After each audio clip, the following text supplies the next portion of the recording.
শশী ডাক দেয়, এই শশী আয়। ও সুন্দর করে আসে পড়ে, হ্যাঁ সুন্দর করে পালতেছি, ভাত খাওয়া শিখে গেছে, মানে ও আমি একসাথে ভাত খাচ্ছি, মানে থাল এসে সরাইলে গুরু চেয়ার দিয়ে এসে যাবে, আবার এসে সরাইলে মানে এরকম গায়ে লাফাই উঠবে, ভাত খাবে, মানে থাল কামড়ায় নিয়ে নামে খাবে, তাই ও একসাথে ও খাইতেছে, একসাথে আমি খাইতেছে, মানে ওর লোক এতই গভীর সম্পর্ক।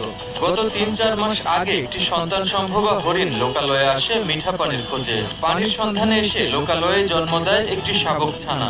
সেই শাবক ছানাটিকে আর মা হরিণ নিয়ে যেতে পারেনি। হঠাৎ খবর পেলাম যে চরে একটা হরিণের বাচ্চা ধরা পড়ছে, কিন্তু আমরা তাৎক্ষণিকভাবে ওখানে গিয়ে জানতে পারলাম যে বাগান থেকে দলবদ্ধভাবে কিছু হরিণ আসছে, তার ভিতরে যেটা ওটা বাচ্চা দেয়, ও হঠাৎ করে সাইডে এসে বাচ্চা দিয়ে ফেলছে। হরিণ ছানাটিকে উদ্ধার করার পর থেকে পরম আদর যত্নে তাকে বড় করে তুলছেন নুরুল্লাহ। ফিডার করে প্রতিদিন গরুর দুধ খাইয়ে ধীরে ধীরে বড় করে তুলছে শশীকে। এখন সে মানব সমাজেরই অংশ হয়ে উঠছে। তখন ওরে নিয়ে আসি একদিন